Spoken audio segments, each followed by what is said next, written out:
Doctora María Isabel Arbezú García, licenciada en Comunicación Social por la UAM Xochimilco, doctora en Educación por la Universidad Autónoma del Estado de Morelos. Pertenece a la Red de Investigadores sobre Evaluación de la Docencia, miembro investigador del Observatorio sobre la Didáctica de las Artes de la Universidad de Barcelona. Una de sus líneas de investigación es el estudio y evaluación del modelo pedagógico denominado Sistema Modular que se imparte en la UAM Xochimilco y el análisis y la evaluación de la docencia. Bienvenida, doctora María Isabel Arbezú.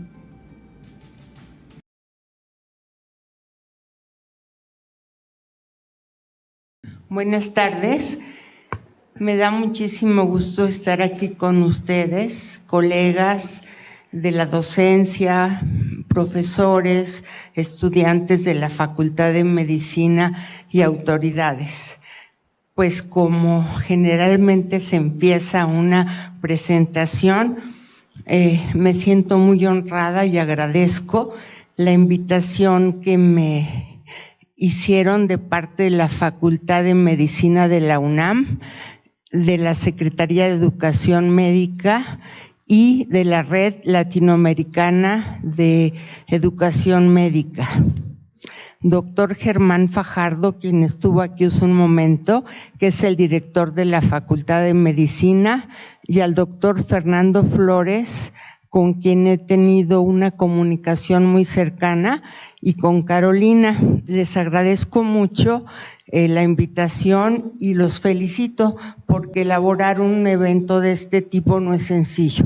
Yo también lo he enfrentado y necesitas equipo, desgaste, en fin, muchas felicidades. También saludo a todos los médicos que se encuentran viendo este seminario en línea.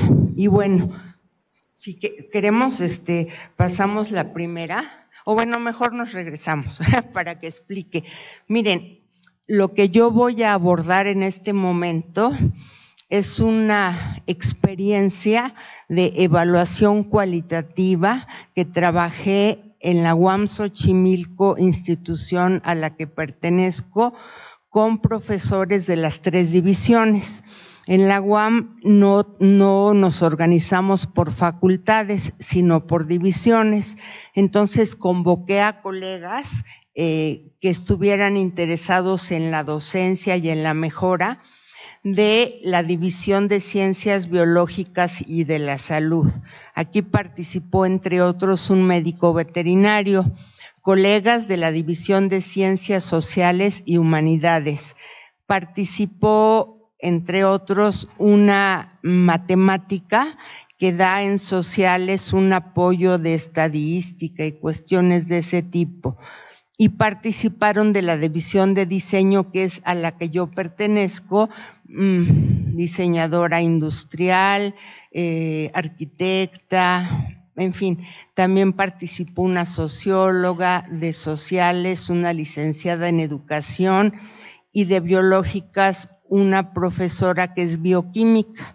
La mayor parte de estos profesores tienen maestría y doctorado y algunos llevan, por ejemplo, hay uno que fue fundador, otros llevan alrededor de 25 años dando docencia y también 3 de ellos llevan alrededor de 10 años, 6 años, hubo uno que llevaba como 2 años dando docencia. Entonces, el referente empírico, que así se le llama en lo cualitativo, no fue grande, pero tuvo mucha diversidad de edades, de sexos, de profesiones, de años de experiencia docente.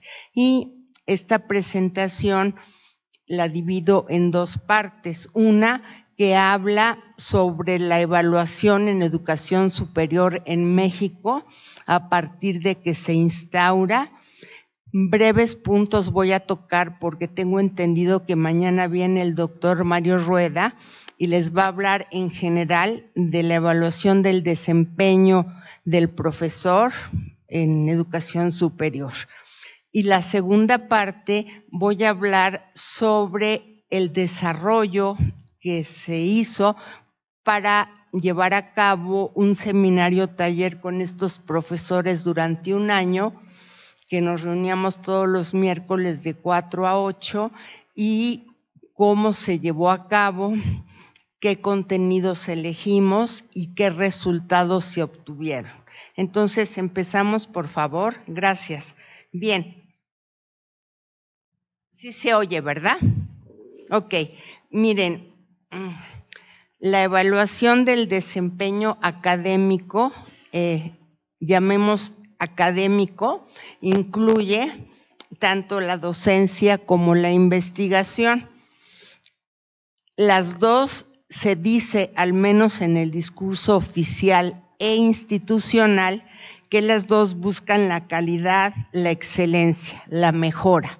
Inclusive ahora con estos comerciales y todo que se hace de la reforma educativa en educación básica, pues siempre se dice que la evaluación es para mejorar, cuestión que no estoy de acuerdo y vamos a ver adelante por qué. Y bueno, entonces, este desempeño académico, repito, se desarrolla a partir de la docencia e investigación. En los criterios que se seleccionan para evaluar la investigación están claros, y yo creo que aquí también, con el PRIDE y todos los que pues, se incluyen en este tipo de evaluación. Por ejemplo, si haces una publicación que esté indexada en tal revista de gran impacto, etcétera, etcétera, ¿no? Después, si vas a conferencias o a congresos como ponente, de preferencia que sea internacional, y qué tipo de ponencia das, se te evalúa con determinado tipo de numérico, ¿no? Etcétera.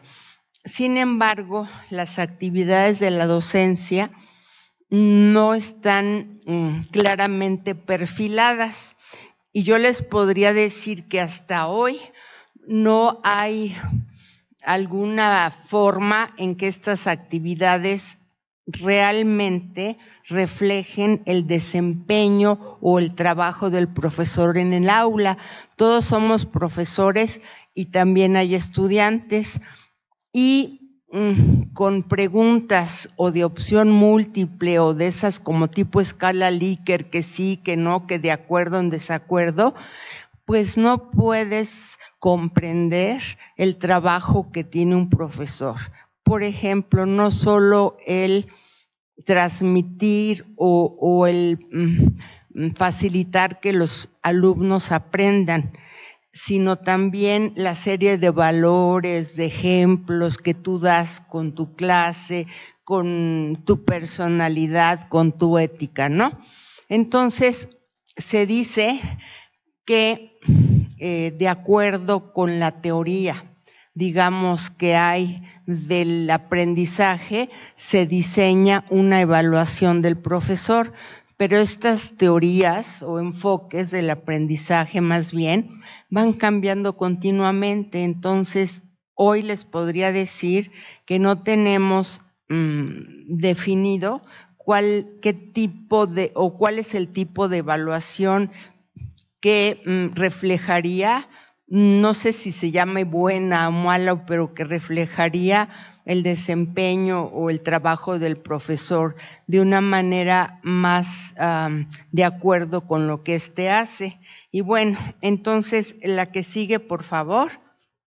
Ahora, la evaluación en general, así de una forma muy obsesiva o repetitiva, se inicia en el 89, cuando está Salinas de Gortari como presidente, y se habla de la modernización educativa.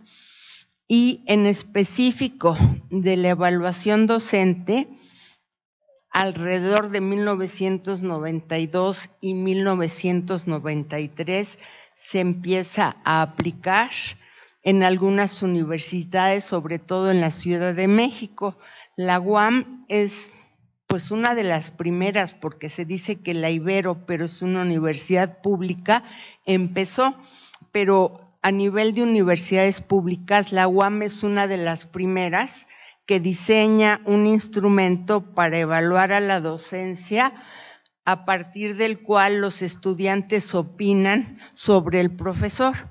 Este instrumento lo desarrolla el doctor Óscar Comas, quien ahora es el coordinador general de planeación de toda la UAM, y Óscar dice que está avergonzado porque le dijeron: tú crea un instrumento para evaluar la docencia y en 6 meses lo vamos a transformar. Y resulta que lleva 25 años o más y no se ha transformado. Ahora he de decirles que este instrumento lo toman otras universidades y cambian algunas preguntas, pero es un instrumento original de Óscar, que si lo hubiera patentado, pues ya se hubiera vuelto rico, ¿no? Empieza en la Ciudad de México, se transporta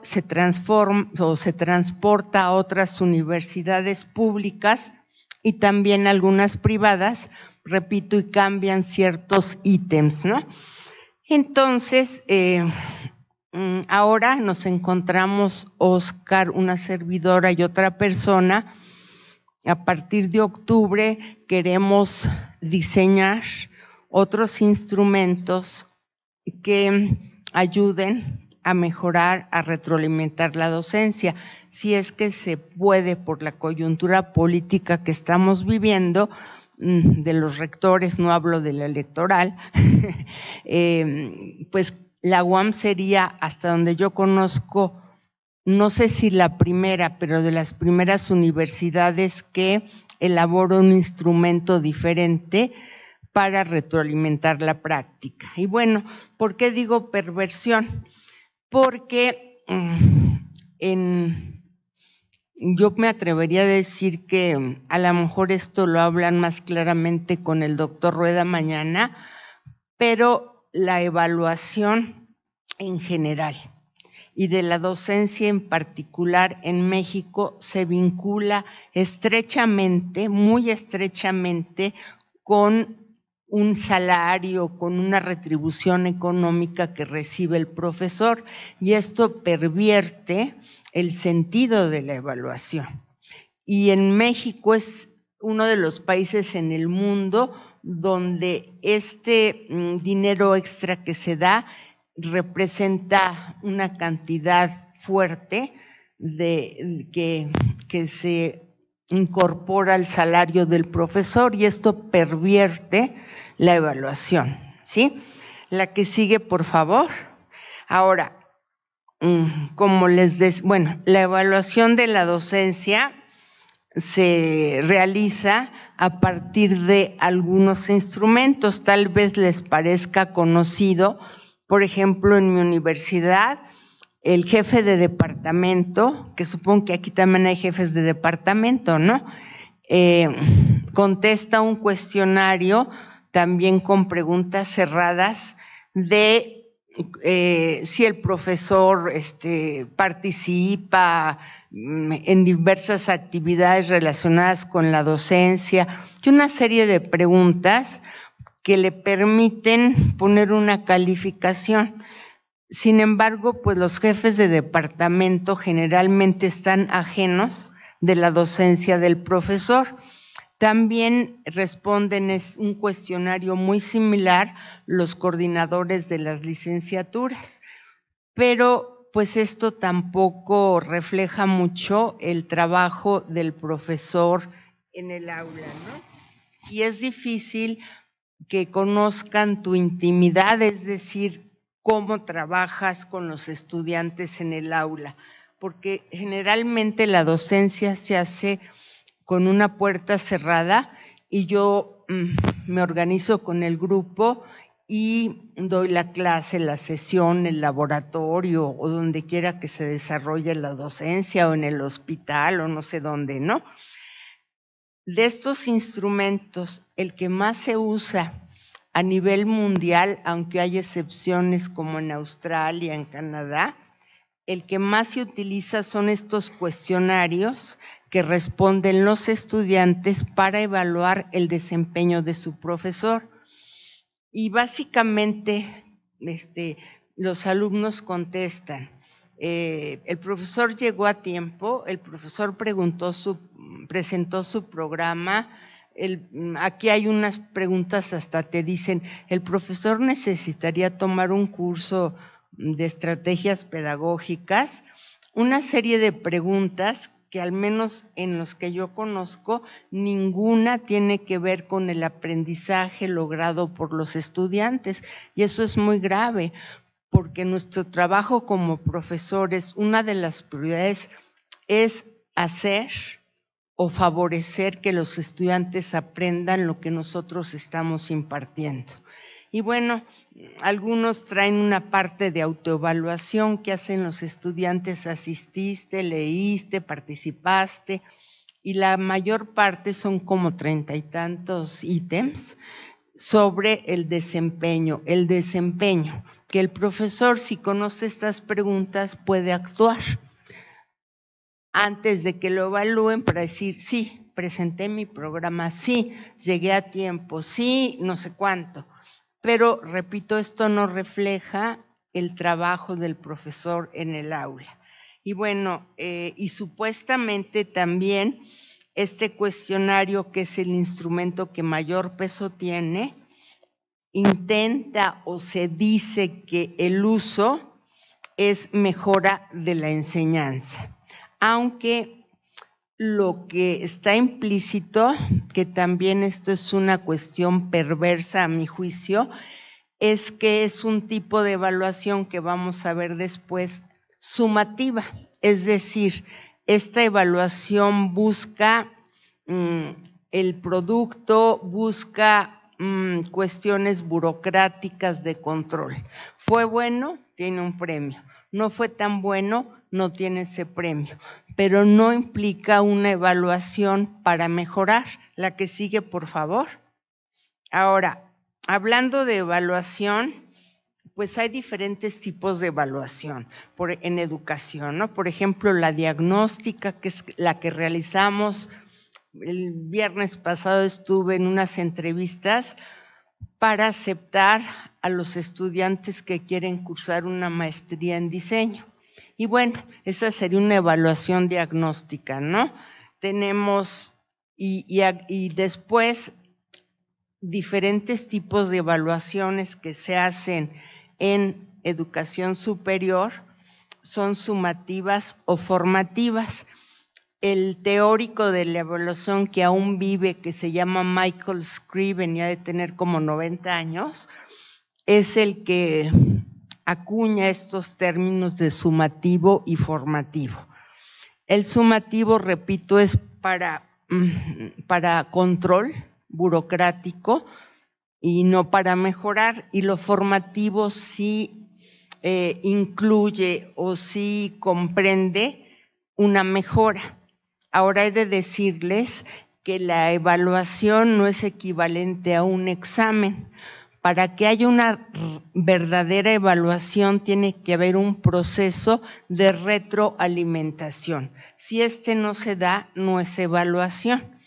En este proceso se tienen que identificar los aciertos del profesor o del estudiante, las fallas o las debilidades del profesor o del estudiante, trabajar con las debilidades, dar una retroalimentación para mejorarlas. Por ejemplo, estos exámenes que se están haciendo a los profesores con la supuesta reforma educativa, pues no es una evaluación, son exámenes de opción múltiple que además, cuando los contestan los profesores en A, B, C o D, tienen que imaginar lo que ellos creen que la SEP o el INEE quiere que ellos contesten. Yo les digo esto porque hace 3 semanas fui al ISUE, que es el Instituto de Investigaciones sobre la Universidad y la Educación, donde el doctor Ángel Díaz Barriga y Rodrigo Pla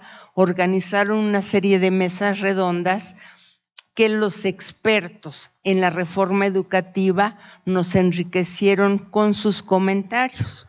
Y precisamente se decía, bueno, yo ya lo conocía, pero, por ejemplo, el doctor Díaz Barriga decía que él se da vueltas por las escuelas y en una que fue, había un simulador que mostraba algunas preguntas, no sé si son las que se hacen o similares en estos exámenes que tienen que responder los profesores para poder aprobar, pero además se quita la palabra permanencia. Es como si ustedes no tuvieran permanencia como profesores de la UNAM.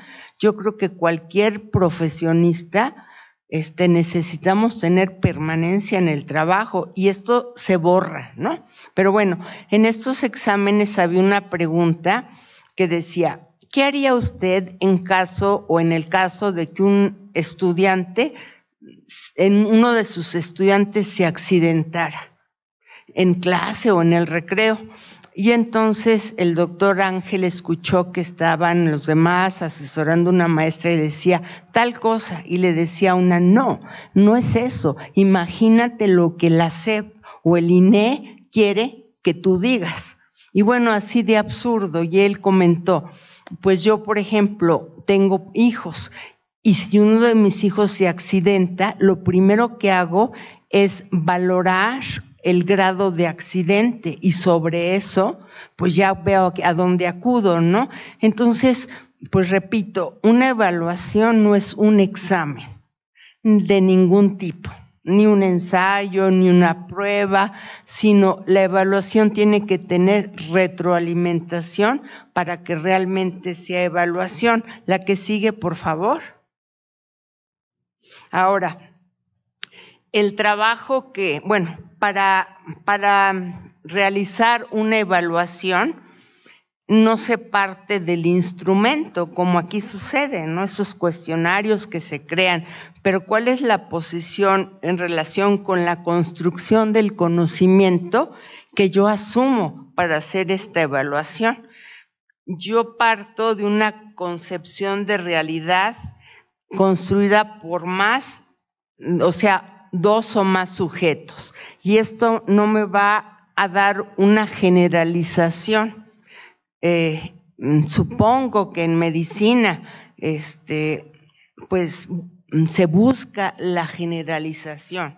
Yo no sé mucho, pero imagino que las personas que tienen diabetes toman tal y cual medicamento para controlarla, o sea, generalizo.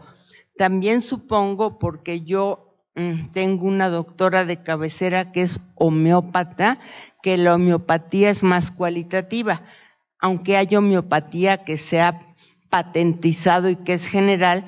Un homeópata, de una manera ortodoxa, te da un medicamento que tenga que ver con lo que tienes, pero entiende, te pregunta y te lo da de acuerdo a ti, no de acuerdo al vecino.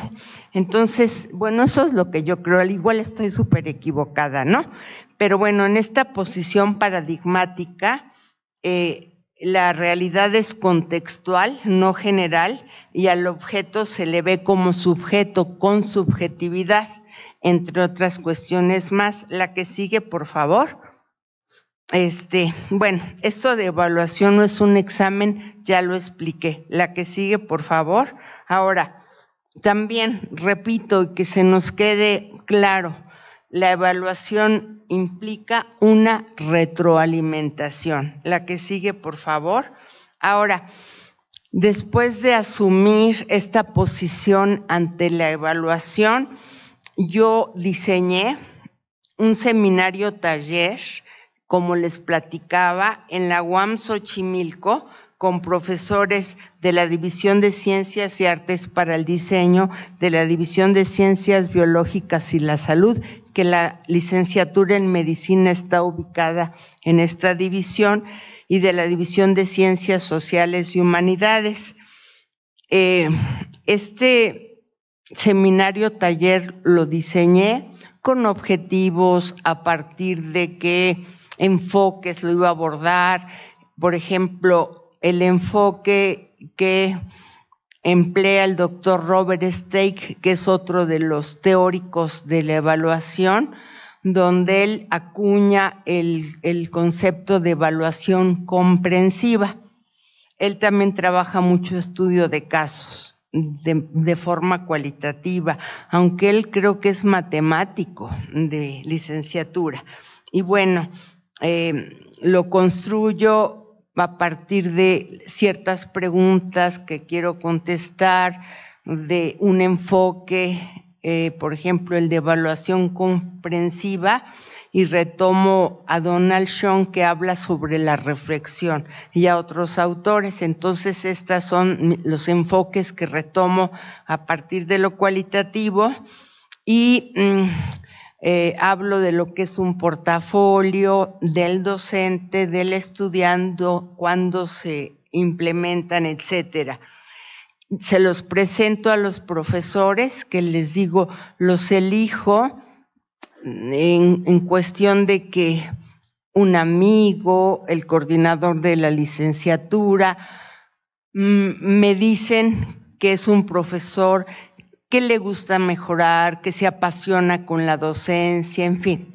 Y entonces hablo con ellos, les presento el proyecto de forma individual, les pregunto si tienen dudas, se las respondo con la mayor sinceridad y establezco una negociación de esto. Y después de lo siguiente, pues trabajamos un año, ¿no?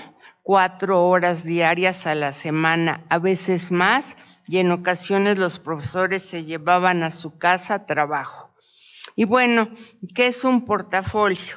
Antes de ver los contenidos que yo creo, pues un portafolio, tanto del docente como del profesor, pues es una recopilación de trabajos que yo como profesor voy recopilando a partir, en este caso, de los contenidos que yo creo, porque son ex profeso para este portafolio. Claro que me baso como Barberá, que es una española. En España se utiliza de una manera más frecuente que aquí el portafolio, tanto del estudiante como del profesor. En Argentina, alguna profesora también lo utiliza. Y en Chile, pero en Chile es un portafolio que no les ha servido porque los profesores pagan que otros les hagan su portafolio como para poder pasar este requisito, ¿no? En fin, pero bueno, entonces el portafolio es la selección, primero la acumulación de una serie de actividades que yo hago en el aula con mis estudiantes, pero después de tener esta recopilación, puede ser en un trimestre, en la UAM trabajamos por trimestres, o en un semestre como ustedes, voy seleccionando, porque no es así, acumulo, lo meto en un folder y esto es un portafolio, no. Voy seleccionando qué actividades, a mi juicio, serían importantes para incluirlas en el portafolio y siempre reflexionando por qué.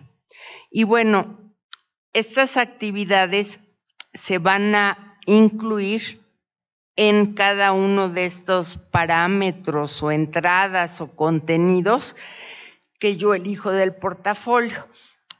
El primero se llama la identidad de la docencia. ¿Esto qué quiere decir?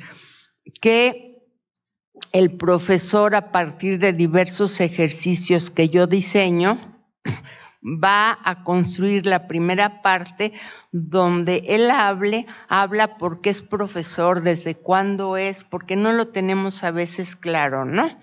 ¿Qué es para él la docencia, etcétera? Y bueno, se crea la identidad.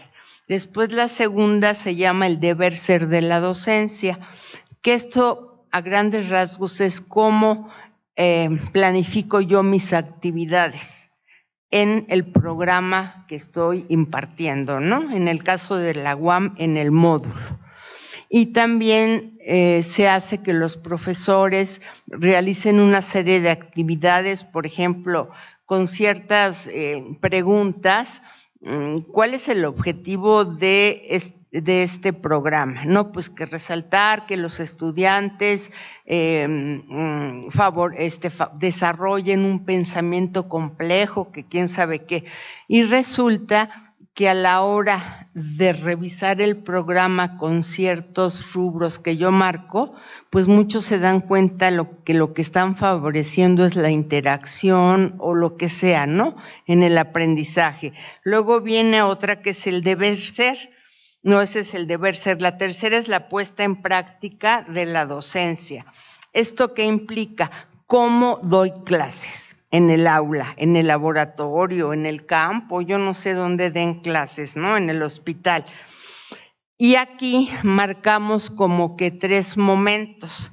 Al inicio de la clase, en el encuadre, en todo lo que la negociación que se hace de horario, cómo se va a evaluar o cómo se va a calificar, las reglas, etcétera, del curso, ¿no? Después, en el desarrollo y después en la parte final del aprendizaje y de la evaluación. Pues yo les platicaba a los profesores que no necesariamente tenían que videograbar la sesión, sino que a través de celular podrían tomar fotos o hacer cartulinas con sus estudiantes para cubrir ciertos contenidos de ese programa, pero esta implica lo que él hace en el aula para poder enseñar. Y después viene la última, que sería la perspectiva de la docencia, es decir, a un corto plazo de 1 a 3 años, ¿cómo me veo? Esto que hice en los 3 contenidos, ¿de qué forma me ayudó y cómo me ayudó a ver ciertas debilidades y la manera en que yo creo que puedo trabajar para mejorarlas, pero no de aquí a 10 años, sino a un corto plazo? Y bueno, a grandes rasgos, estos son los contenidos que yo creo para que el portafolio tenga ciertas formas, ¿no?, de entrada. La que sigue, por favor.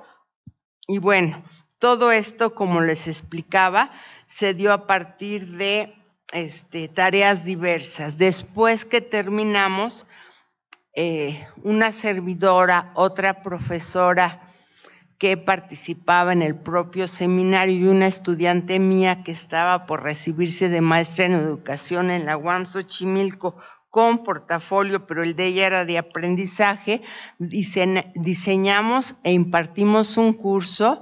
Pues yo no sé si fue una semana, pero fue muy poco tiempo, como 3 horas diarias, sobre cómo se elabora un portafolio. Y a veces los profesores llevaban el escáner, entre ellos se auxiliaban los que sabían más de computación que otros, porque no lo elaboramos así físicamente, sino fue todo a partir de un PowerPoint, ¿sí? Entonces fue muy hermoso ver cómo uno le ayudaba al otro y la idea que tenía uno la apropiaba el otro, la modificaba previo curso que dimos, ¿no?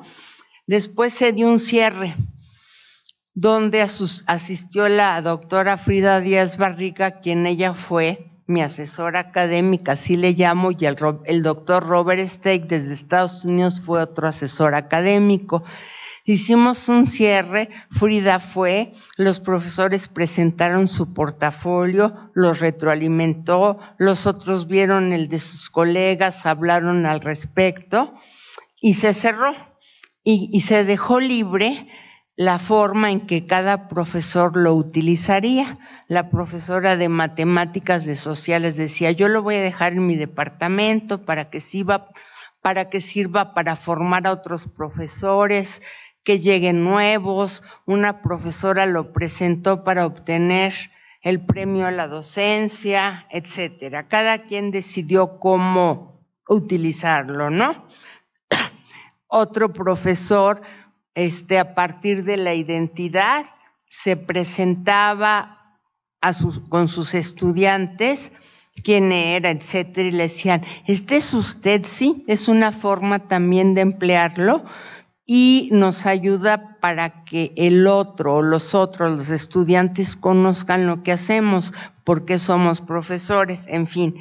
Y luego se hizo este cierre y por diferentes situaciones sacamos un libro colectivo en donde se llama, aquí lo traigo, Portafolio Docente, Fundamentos, Modelos y Experiencias, en donde en los fundamentos escriben colegas de la UNAM, escribe el doctor Robert Stake y otras personas. En los modelos escribo yo sobre cómo diseñé este modelo y una colega de Colombia de la Universidad de los Andes que también diseñó y aplicó un modelo de portafolio.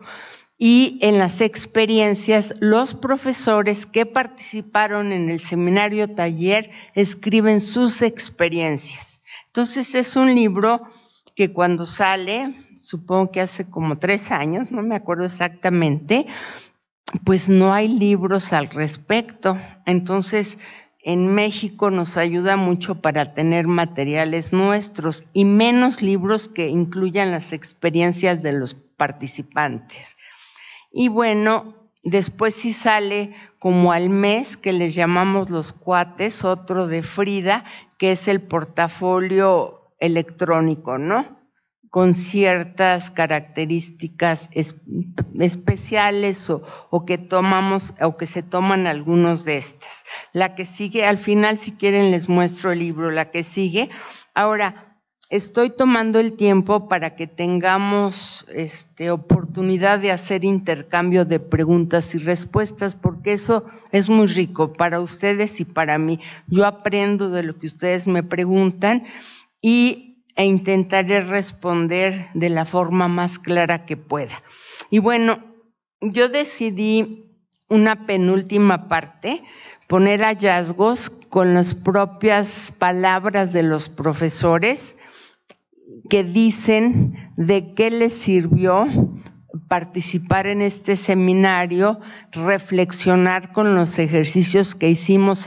Casi siempre se trabajaba por equipos interdisciplinarios, consensaban, se presentaba un narrador del equipo, escuchábamos y después se hacía una discusión plenaria, grupal, donde se llegaban a ciertos acuerdos, ¿no? O aprendizajes logrados.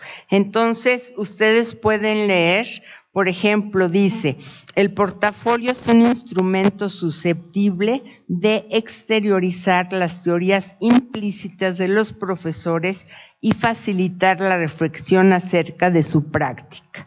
O sea, para esta persona le ayudó a exteriorizar, a conceptualizar, a descubrir muchas veces qué teoría, por ejemplo, de la enseñanza empleaba para dar clases. En el otro caso dice, al realizar mi portafolio docente, he podido vencer la resistencia a poner en palabras lo que es mi forma de ser docente y compartirlo con otros. Esta persona, pues le costaba decir cómo daba clases, pero no solo lo concientizó, lo expresó, que también lo compartió con los otros. La que sigue, por favor.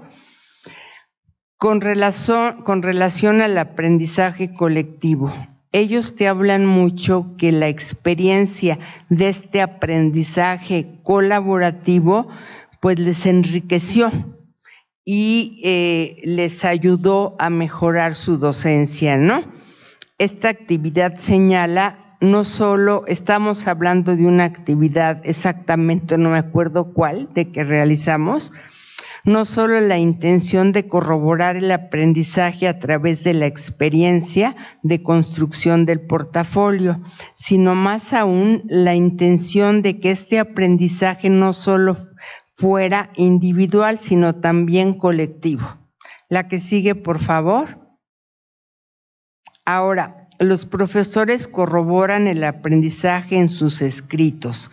Quiero terminar agradeciendo a todos los participantes del seminario taller, sobre todo por ser hoy una profesora con visiones distintas sobre la enseñanza. Esto cambió en ella, entre otras cosas. Y la otra dice, no me encontraba me encontraba en ese momento lleno de dudas e inseguridades sobre mi actuar en el salón de clases. El intercambio con colegas de distintas áreas resultó clave para mi formación docente, permitiéndome aprender de los colegas con más experiencia, de su forma de enfrentar y resolver los problemas que se presentan en el aula. Esto lo platica un profesor que llevaba 2-3 años dando clase. La que sigue, por favor. Los profesores corroboran también los aprendizajes, ¿no? Al trabajar sobre la identidad de la docencia, el intercambio que tuve con los colegas del seminario fue enriquecedor. Me ha permitido, es decir, este intercambio y este trabajo colaborativo, lograr una mayor riqueza de conceptos, recordar y descubrir facetas de mi labor en las que no había reflexionado, al menos ya algún tiempo. La diversidad disciplinaria de los integrantes del seminario de portafolio fue un factor de intercambio de experiencias y retos que enfrentamos los profesores universitarios. La que sigue, por favor. Ahora, ¿qué debilidades puedo compartirles de esta investigación?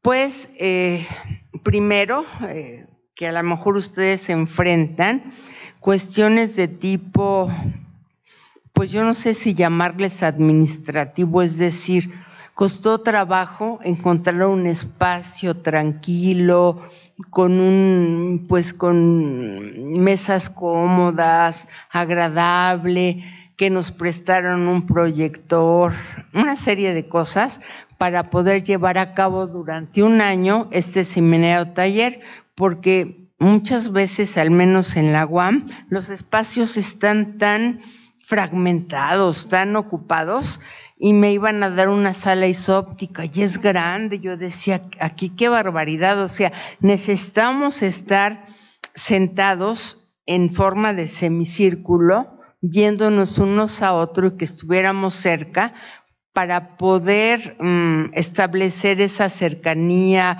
esa empatía, esa confianza, que también tiene mucho que ver en un proceso de enseñanza-aprendizaje, ¿no? Otra debilidad me parece que es que esto no se ha vuelto a llevar a la práctica, porque implica muchísimo trabajo. Todas las sesiones se transcribían y se subían a un blog que teníamos, para que alguien que faltó pudiera ponerse al tanto de lo que ahí se hizo. Entonces es muchísimo trabajo.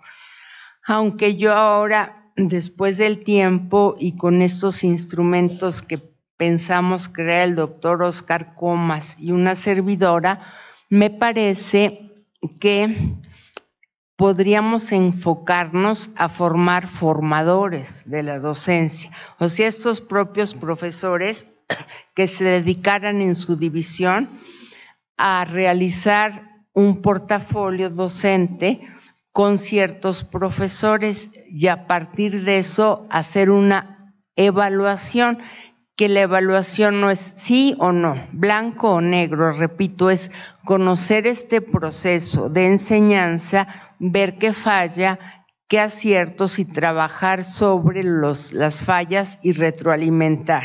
Entonces, pues esto se puede seguir haciendo, ¿no? En pequeños grupos, no hace falta que sea cada trimestre, porque todos los profesores, igual que ustedes, está fragmentada nuestra actividad y tenemos esto y lo otro, entonces cada trimestre sería pues muy difícil hacerlo, pero a lo mejor una vez al año, con diferentes profesores y que ellos después nos ayudaran a formar a otros profesores para hacer la experiencia y se sacarían cosas muy ricas. Y bueno, la que sigue. ¿Qué puedo concluir? Bueno, que aquí se llevó a cabo una evaluación cualitativa y formativa que implicó retroalimentación y mejora de la excelencia. Continuamente en los ejercicios, terminando la sesión del miércoles, preguntaba, ¿qué te llevas? ¿Qué aprendizaje lograste?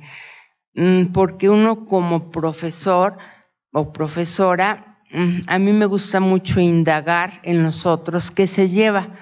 Muchas veces somos incapaces de reflexionar sobre el aprendizaje y de esta forma como que a uno le queda más claro lo que aprendió. Y bueno, también concluyo que el trabajo en equipo dio mayor riqueza a la experiencia del portafolio. Es muy interesante, muy deseable, muy recomendable trabajar en equipo con otros colegas, porque si uno está haciendo una bitácora, veo cómo la hace y después lo puedo implementar en mi salón. De hecho, se dieron experiencias que hacían unos y que las realizaban después otros. También los portafolios docentes constituyen una evidencia escrita y por ello susceptible de compartir sobre los alcances de esa experiencia con otros colegas. ¿Ok? Creo que es todo. ¿Sí es tan amable? Ya. Pues ahí ya acabé. Espero que les haya servido. Y ahora vamos a las preguntas. Gracias. Espero haber sido clara.